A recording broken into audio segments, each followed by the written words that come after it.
우리 같이 한번 주변 한번 둘러보시고요. 우리 축복의 인사를 나누도록 하겠습니다.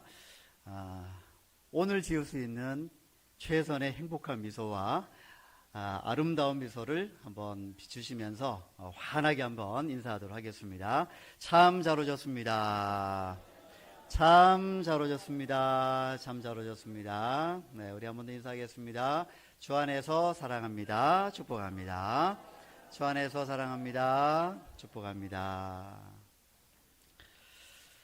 우리가 지난 2주 동안 6월이죠. 6월 첫째 주와 둘째 주 우리가 말씀을 우리 예배 가운데 나누면서 공통된 단어를 하나 붙들고 말씀을 나누었습니다. 그것은 이제 기억이라고 하는 단어로 정리를 해볼 수가 있는데요. 첫 번째 주, 첫 주일에 혹시 기억이 나시는지 모르겠습니다. 본문이라도 신명기 8장 말씀을 통해서 뭘 기억하라고 말씀하셨죠? 광야를 기억해라. 가나안 땅, 좋은 땅에 들어갈지라도 그 광야의 땅에서 하나님이 어떻게 인도하셨는가를 기억하지 못한다면 좋은 것들을 결실하고 적과 꿀이 흐르는 그 땅에서 좋은 것들을 열매를 맺는다 할지라도 그것을 가지고서 결코 감사하지 못할 것이다. 그러니 광야의 때를 결코 잊지 마라, 기억해라라고 말씀을 하셨죠. 자, 두 번째 주일에는 무슨 본문이었을까요? 가나안 땅에 들어가기 전에 뭘 건너야 했었는데 여호수아서 4장에 보니까 요단강을 건너야만 했습니다. 그래서 건너고 나서 그 건너게 하신 하나님에 대해서 증거를 가지라고 했죠. 후세의 사람들이 그 돌들을 보면서 이 돌들은 무슨 뜻입니까? 라고 물을 때에 이 돌들은 우리가 가나안 땅에 들어오기 전에 요단강을 건넜어야 했는데 이것은 우리 힘으로 건널 수 없었던 거야. 그런데 하나님께서 그 길을 열어주셔서 우리가 마른 땅인 것처럼 그 요단강을 건널 수 있게 되었어. 그건 우리가 할 수 있었던 것이 아니고 하나님이 하신 일이야. 그걸 기념하기 위해서 각 지파별로 이 돌들을 하나씩, 그 강 한복판에 있는 돌들을 하나씩 집어다가 이렇게 유숙하는 곳에 놓아 두었단다. 이렇게 증거를 가지고 있으라는 그런 말씀을 우리가 함께 나눴습니다. 표정을 보니까 그랬던가 하는 그런 이제 표정으로 보시는데 혹시 기억이 안 나시면 유튜브에 꼭 들어가셔서 첫 번째 주일과 두 번째 주일의 말씀을 한번 다시 돌아보시기를 바랍니다.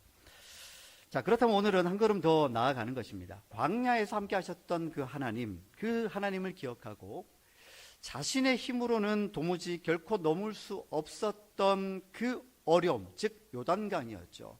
그 요단강을 넘게 하신 그 하나님에 대한 경험과 또 그 증거를 가지고 있는 신자, 성도의 입에서는 결국 무엇이 흘러나올 수 있을 것인가, 그리고 무엇이 흘러나와야만 하는 것일까에 대한 말씀을 오늘 시편 103편의 말씀을 통해서 우리가 들을 수가 있습니다. 바로 그것은 결론부터 말씀드리자면 그것은 송축이고 감사입니다. 오늘 시편 103편은 그 감사의 내용, 송축해야 될 이유에 대해서 그 내용을 잘 담아내고 있습니다. 1절 한번 볼까요? 1절 한번 같이 읽어보도록 하겠습니다. 내 영혼아 여호와를 송축하라. 내 속에 있는 것들아 송축하라. 아멘. 송축하다라고 하는 말은 그저 감사합니다라고 하는 어떤 한마디를 그냥 툭 내던지는 입술에만 담는 어떤 단어가 아닙니다. 송축이라는 의미를 잘 들여다보면 무릎을 꿇어서 자신의 마음을 철저하게 낮추고 하나님만 높여서 찬양한다라고 하는 뜻을 가지고 있습니다. 거기에는 우리의 조건과 자격은 포함되어 있지 않습니다.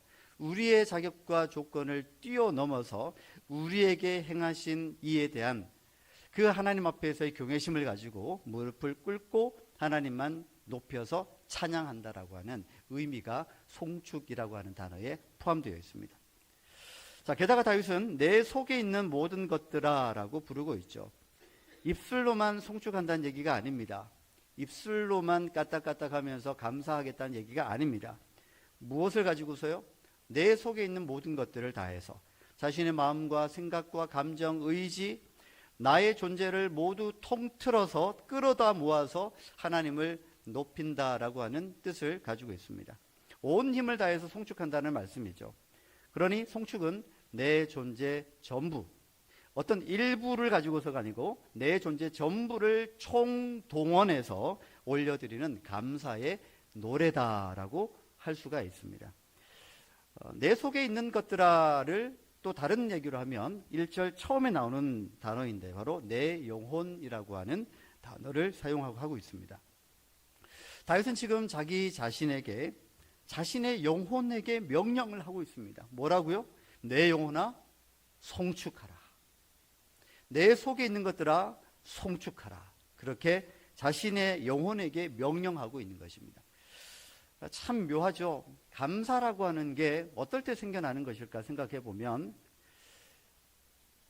우리가 보통 감사라고 하는 것이 그럴 만한 조건, 그럴 만한 여건이 충분히 충족되어졌을 때에 마치 누가 뭐라고 하지 않아도 저절로 솟아나는 감정인 줄로만 알았는데, 오늘 말씀을 보니까 다윗은 자신의 영혼에게 뭘 하고 있냐 하면 명령을 하고 있습니다. 뭐라고 명령하고 있죠? 송축하라. 송축할지어다. 명령을 합니다. 명령을 한다라고 하는 것은 무슨 뜻이냐면요, 가만히 두고 있으면 안 한다는 얘기입니다. 우리 사람이 그렇습니다. 우리 영혼은요, 가만히 두면 감사하지 않습니다. 감사는 그러므로 저절로 되어지는 것이 아니다라고 하는 것을 깨달을 수가 있습니다. 생각해 보십시오. 우리가 100가지가 좋아도 한 가지 서운한 것이 있으면 사람들은 보통은 어디에 매달리게 되죠? 100가지 감사한 것이 아니고 한 가지 부족하고 서운한 것에 감정이 가기 마련입니다. 그게 또 오래 가기도 합니다. 여러분 한번 생각해 보십시오. 다시 감사할 일이 10개가 있는데 그때 갑자기 걱정거리 하나가 생겼습니다. 그러면 감사가 압도적으로 많습니까? 혹은 걱정거리 하나가 압도적으로 많습니까? 감사거리가 90% 이상인데도 그 걱정거리 하나가 생기면요, 그 감사를 덮어버리고 맙니다. 압도해버립니다. 감사가 마치 없는 사람처럼 살아가기 마련입니다. 칭찬도 그렇습니다. 우리는 칭찬 10마디는 금방 잊어버립니다. 그런데 서운한 말 한마디 딱 하면요, 그 한마디가 그냥 이 마음에 꽂혀버립니다. 그리고 길면 죽을 때까지 평생 갑니다. 그 아멘 하실 일은 아닌데요, 그 마음에 서운하면 평생 가시면 안 됩니다. 네, 그럴 때는 노 아멘 하시는 겁니다. 그게 사실 어느 특정 누군가의 이야기가 아니라 우리들의 모습이라는 거죠. 솔직히 저도 다르지 않습니다. 하루를 돌아보면 분명 감사할 일이 훨씬 더 압도적으로 많습니다. 제가 이렇게 새벽에도 가끔씩 기도할 때 의도적으로 감사의 기도를 합니다. 그건 특별한 것은 아닙니다. 어떤 분들에게 있어서는. 뭐냐면, 하나님, 제가 새벽에 알람을 듣고 일어나게 해주셔서 감사합니다. 별로 아멘 안 하시죠? 저에게는 정말 중요한 일이거든요. 못 일어나면 안 되거든요. 일어나야만 됩니다. 그래서 일어난 게 너무 감사한 거예요. 그리고 새벽에 아침에 나와서 새벽 기도를 인도할 때 찬송이 나오고 또 그 목소리로 설교를 하고 그리고 마지막에 기도하고 자리에 앉아서 같이 기도할 수 있다고 하는 것 자체가 너무 감사한 일이더라고요. 그리고 가만히 또 생각해 보면 숨 쉬는 게 너무 감사하더라고요. 또 생각해 보면 음식의 향을 맡고 냄새를 맡고 먹을 수 있다는 게 너무너무 감사하더라고요. 내 이야기를 누군가가 들어줄 수 있는 사람이 있다는 게 감사하더라고요. 제비 한 마리를 보고도 감사하더라고요. 뒷산에 나무가 자라는 것을 보고, 그리고 가끔 이제 지난번에 비가 정말 많이 왔잖아요. 이렇게 비가 오는 가운데에서도 우울할 법한데 우울해하지 않고 그래도 하루하루 살아낸 게 참 감사하다. 감사한 것이 압도적으로 많은 겁니다. 그런데 가끔 그것을 덮는 것들이 있습니다. 가끔씩 좀 속이 상하고 또 안 풀리는 일이 있으면 그게 마음을 짓누를 때가 있는 것이죠. 감사할 것들을 압도하는 그런 작은 염려와 속상함들이 있을 수 있는 것입니다. 다윗은 그걸 알았습니다. 그래서 감사는요, 가만히 있으면 저절로 되어지는 것이 아니고 자신의 영혼에게 끊임없이 명령해야 되는, 독촉해야 되는, 그래야만 비로소 할 수 있는 것이 된다는 것을 다윗은 알고 있었던 것입니다. 그래서 흔들어서 깨워야 됩니다. 누구를 흔들어서 깨워야 된다고요? 옆에 있는 분들 말고요. 누구를 깨워야 된다고요? 나 자신을 깨워서 흔들어야 됩니다. 흔들고 깨워야 됩니다. 뭐 하게요? 감사할 수 있도록. 다윗은 이렇게 외치고 있는 것처럼 보입니다. 내 영혼아 일어나라, 깨어라, 정신 차려라, 그리고 여호와를 송축하라, 감사하라, 이렇게 말하는 것과 같습니다. 자, 2절에서 다윗은 한 번 더 자기 영혼을 다그치고 있죠. 내 영혼아 여호와를 송축하며 그의 모든 은택을 어떻게 하라고요? 잊지 말지어다. 여기서 잊지 말지어다라고 하는 말, 우리가 이미 들었죠. 많이 들었죠. 바로 첫 주에 들었던 신명기 8장의 말씀입니다. 광야에서도 잊지 말아야 되고 광야를 떠나서도 잊지 말아야 되는 광야의 삶을, 좋은 땅에서 잊지 말아야 되는 그것. 근데 오늘 다윗은 그 잊지 말라를 누구에게 하고 있냐면 바로 자기 자신의 영혼에게 하고 있다라고 하는 것입니다. 내 영혼아 너부터 잊지 마라. 사실은 부정하고 싶지만 우리는 정말 너무 잘 잊습니다. 감사의 이유들을 기가 막히게 잘 잊으면서 살아가고 있습니다. 대신에 불평거리는 얼마나 많이 생각나는지 모릅니다. 어제 하루를 한번 떠올려 보십시오. 오늘은 이제 시작한 지 얼마 안 됐으니까 어제 하루를 한번 떠올려 보십시오. 감사할 거리들이 많이 떠오르셨습니까? 아니면 불평거리가 많이 떠오르셨습니까? 속으로만 대답하십시오. 네, 굳이 뭐 대답을 다 안 하셔도 되고요. 아마 대부분의 분들은 감사보다는 불평하고 모자라고 부족하고 서운하고 이런 것들이 많이 떠올랐을 것입니다. 그래서 의도적으로 계속해서 다윗이 고백하고 있는 것처럼 자신의 영혼에게 계속 명령해야 됩니다. 내 영혼아 여호와를 송축하라. 그의 모든 은택을 잊지 마라라고 하는 것. 이것은 저와 여러분들의 영혼에게 해야 되는 명령이라고 하는 것입니다. 자, 그러면 그의 모든 은택을 잊지 말라라고 하는데 무엇을 잊지 말라라고 하는지 그 모든 은택에 대해서 한번 살펴보고자 합니다. 저는 여기서 다윗의 그 섬세함에 참 놀랐습니다. 그냥 은혜에 감사하라라고 뭉뚱그려서 이야기하고 있는 것이 아니고 3절부터 보시게 되면 그 은택의 내용을 하나하나씩 손가락을 꼽듯이 그렇게 세어보고 있는 것입니다. 총 몇 가지일까요? 5가지입니다. 자, 첫 번째 은택은 3절의 말씀인데 한번 보시면 제가 읽어보도록 하겠습니다. 첫 번째 은택은 그가 내 모든 죄악을 사하시며, 아멘. 다윗이 가장 먼저 꼽은 것은 뭐냐 하면 죄 사함입니다. 건강이 아닙니다. 물질이 아닙니다. 그건 바로 용서받은 자의 모습입니다. 이게 정말 의미심장합니다. 우리라면 보통 맨 앞에 그 하나님의 은혜, 은택에 대해서 뭘 맨 앞에 내놓을까 생각해 보면 아마도 대부분은 내가 병이 나았다, 일이 잘 풀렸다, 없던 돈이 생겼다, 자녀가 잘 되었다, 직장에 승급하였다, 뭐 등등 우리가 흔히 눈에 잡히는 것들이 잘 되어졌을 때의 것을 맨 앞에 은택이라고 하면, 은총이라고 하면 그것을 꼽을 수가 있을 것입니다. 그런데 다윗은 순서를 우리가 생각하는 것과는 전혀 다른 방식으로 풀어나갔습니다. 그 첫 번째가 바로 나의 죄를 용서하신 하나님, 죄의 사함에 대한, 용서받은 자에 대한 것에 대해 그것이 은택이다라고 말씀하고 있는 것입니다. 다윗은 내 죄를 용서해 주셔서를 가장 앞에 두는데 왜 그럴까 보면 이것이 그 이후에 이어지는 모든 은택의 뿌리이고 근본이 되기 때문에 그렇습니다. 우리의 죄가 사함을 받지 않으면 다른 좋은 것들이 다 사실 무슨 소용이 있겠습니까? 여러분, 건강해도 하나님과의 관계가 끊어진 채라면 그 건강이 무슨 의미가 있겠습니까? 돈이 아무리 많아 본들, 수십억, 수백억, 수천억이 있어 본들 하나님과의 관계가 끊어진 채로 소유하고 있는 것이라면 그게 무슨 의미가 있겠습니까? 거기에 무슨 생명력이 있겠습니까? 그런 건강, 또 그런 물질, 그런 성공, 그런 명예는 영원토록 우리의 생명을 책임져 주지는 못합니다. 다윗은 그걸 알았던 겁니다. 그래서 가장 깊은 곳, 가장 근본을 맨 앞에 둔 것입니다.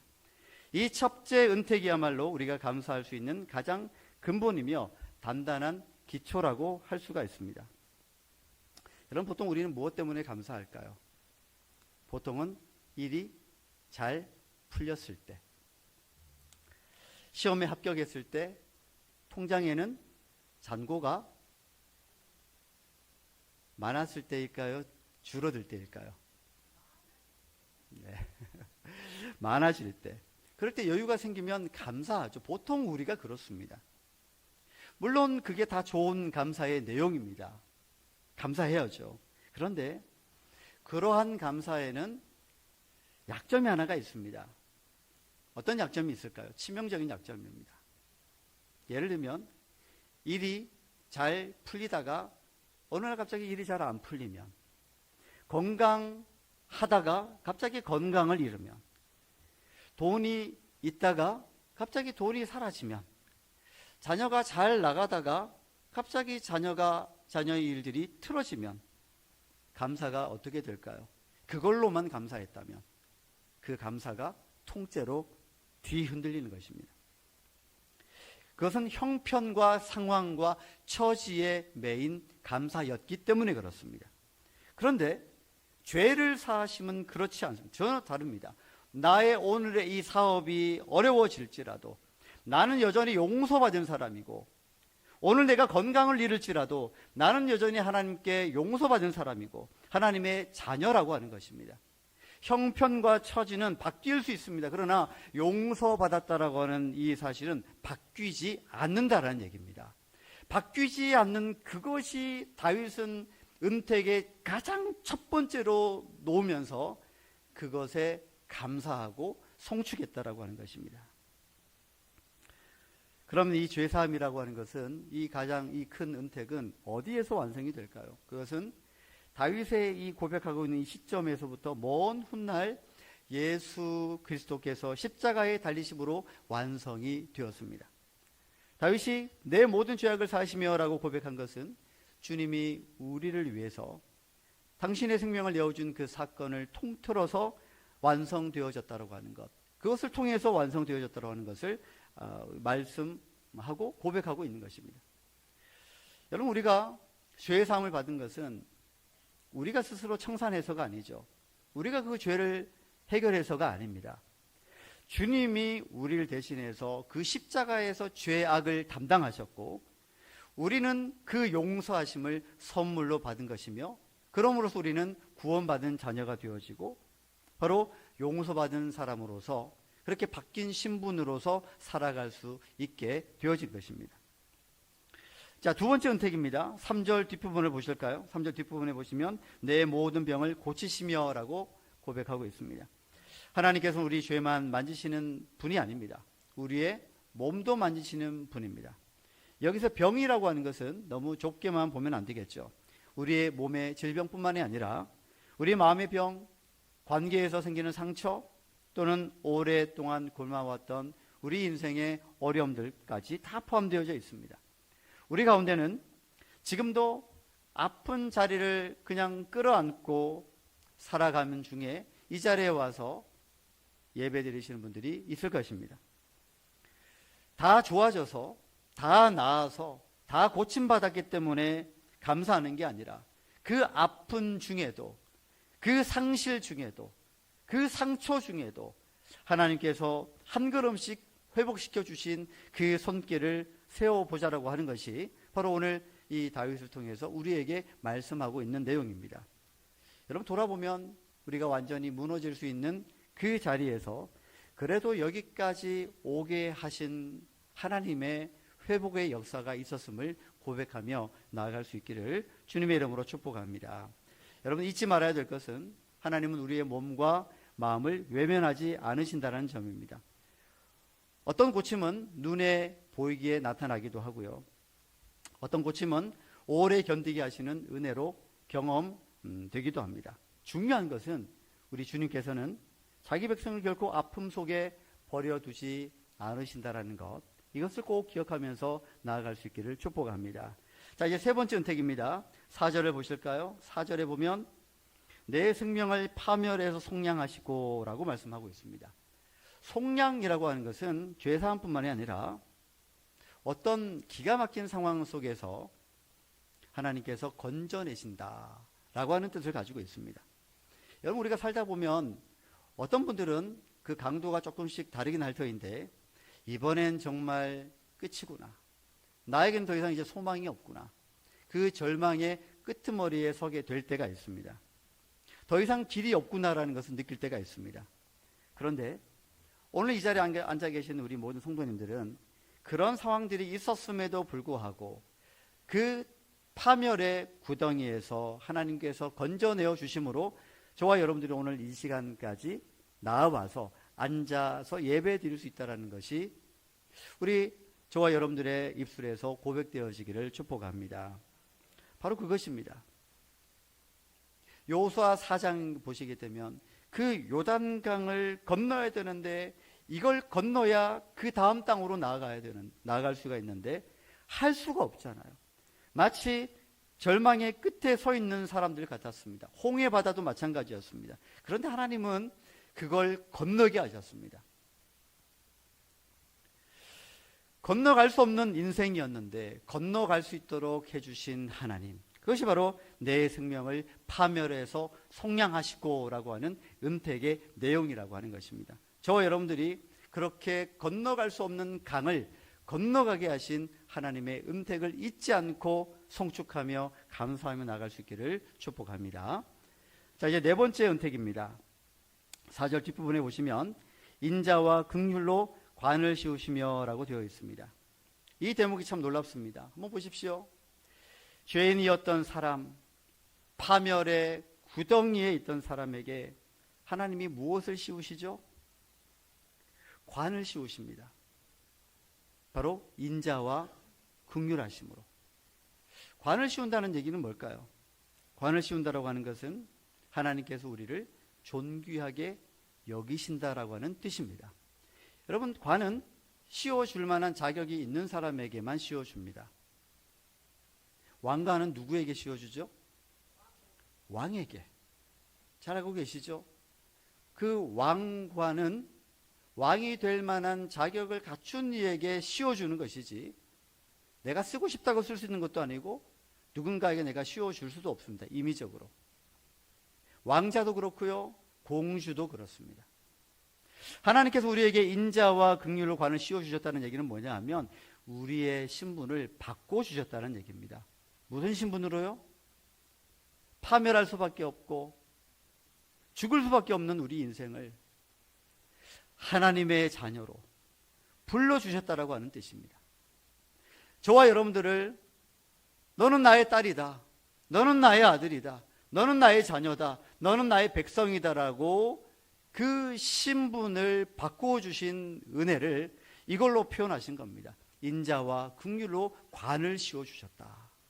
저와 여러분들은 신분이 바뀐 겁니다. 우리가 그럴 만한 자격이 있어서였을까요? 그럴 때는 아니요 하셔야 됩니다. 맥락을 좀 따라오셔야 됩니다. 저와 여러분들에게 하나님께서 인자와 긍휼로 관을 씌워주셨다라고 하는 것은 그 신분의 변화가 있다. 너희들은 이제 나의 자녀다, 나의 아들이다, 나의 딸이다, 나의 백성이다라고 일컫고 있는 것은 우리의 조건과 자격 때문이었을까요? 아닙니다. 오직 예수 그리스도 안에서 하나님이 우리에게 그 신분의 자격을 부여하셨다는 것을 잊지 않으시기를 바랍니다. 다섯 번째 은택입니다. 5절인데요. 우리 5절을 같이 한번 읽어보도록 하겠습니다. 좋은 것으로 내 소원을 만족하게 하사 내 청춘을 독수리같이 새롭게 하시는도다. 아멘. 참 아름다운 말씀이죠. 하나님께서 우리를 용서하시고 고치시고 건지시고 존귀하게 하실 뿐만 아니라 마지막으로 우리를 다시금 새롭게 하신다는 말씀입니다. 여기서 독수리가 나오는데요, 힘을 상징하는 비유죠. 우리 하나님은 지쳐 주저앉은 사람들을 일으키시고 나는 이제 끝났구나라고 하는 그 자리에서 다시금 날게 하시는 분이 바로 우리 하나님이시라는 것입니다. 여기서 청춘처럼 그 청춘을 독수리같이 새롭게 하신다고 말씀하시는데, 이걸 현재 우리가 좀 현실적으로 맞이하고 있는 이 고령화 시대에 좀 적용해 보려고 합니다. 여러분, 우리 가운데에는요, 이제는 나이가 들면 들수록 내가 이 나이에 뭘 새롭게 할 수 있겠나, 기억력은 떨어지고 누군가 말하고 있으면 했던 말 또 하고 했던 말 또 하고 했는지도 기억 못하고, 그러고 왜 했던 말 또 하냐 그렇게 또 핀잔받고, 그렇게 얘기 들어도 또 했던 말 또 하고, 그런 것들을 계속 반복하면서 내가 이제 나이가 들었구나, 이런 일들이 계속 반복되어질 때 하나님은 우리에게 말씀하시기를 그렇지 않다. 너의 청춘을 독수리같이 새롭게 할 것이다. 나이가 문제가 아니다. 너를 힘있게 하시는 분은 하나님이시다라고 하는 것을 바로 이 말씀을 통해서 우리에게 하고 계시는 것입니다.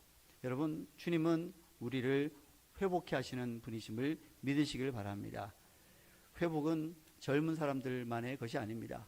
회복은 모든 세대에게 동일하게 주시는 하나님의 은혜라고 하는 것을 믿고 나갈 수 있기를 축복합니다. 다윗이 세워본 이 5가지 은택, 우리도 함께 좀 세워보았으면 좋겠습니다.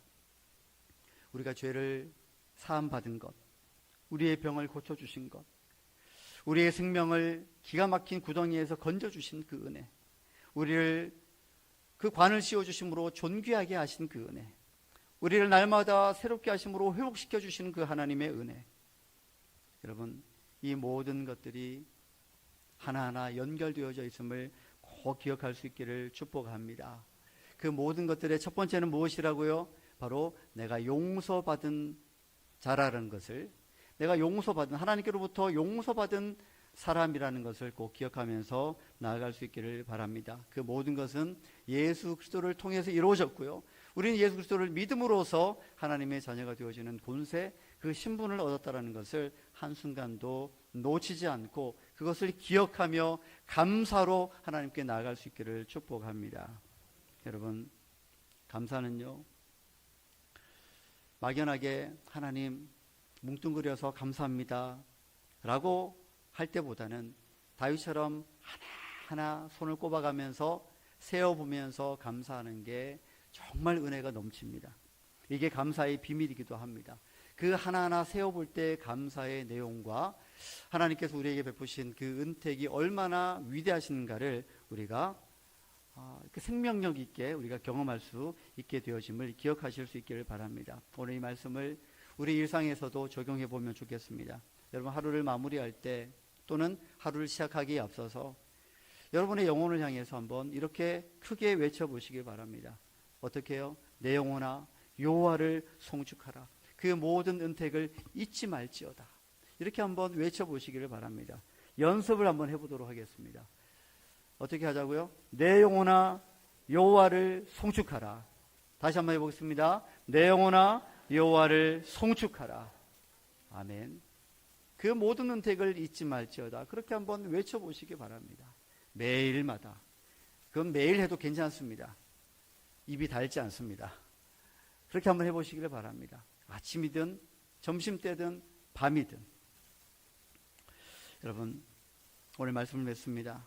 감사는 우리의 형편이, 우리의 상황이 더 나아졌기 때문에 할 수 있는 것이 아니고요, 어떤 처지와 상황과 형편에도 내 영혼을 깨워서 주님께로부터 받은 것을 하나씩 세워보는 그 자리에서 할 수 있는 것, 그것이 감사이고 송축이고 찬미라고 하는 것을 잊지 않기를 바랍니다. 저와 여러분이 이번 한 주 그리고 앞으로 살아가는 모든 날들 속에 이 은택을 잊지 않고 세워보며 하나님 앞에 송축하며 감사하며 노래하며 살아갈 수 있는 저와 여러분들 되실 수 있기를 주님의 이름으로 축복합니다. 이 시간에 함께 같이 이 말씀을 기억하면서 찬양하겠습니다. 우리의 삶의 모든 것이, 우리에게 주어진 그 모든 것들이 주님의 은택이었다라고 하는 것을 고백하면서 우리 삶에 그 은혜를 주신 분, 내 삶에는 오직 주님밖에 없다라고 하는 것을 오늘 오직 예수뿐이네라고 하는 찬양을 통해서 함께 고백하도록 하겠습니다.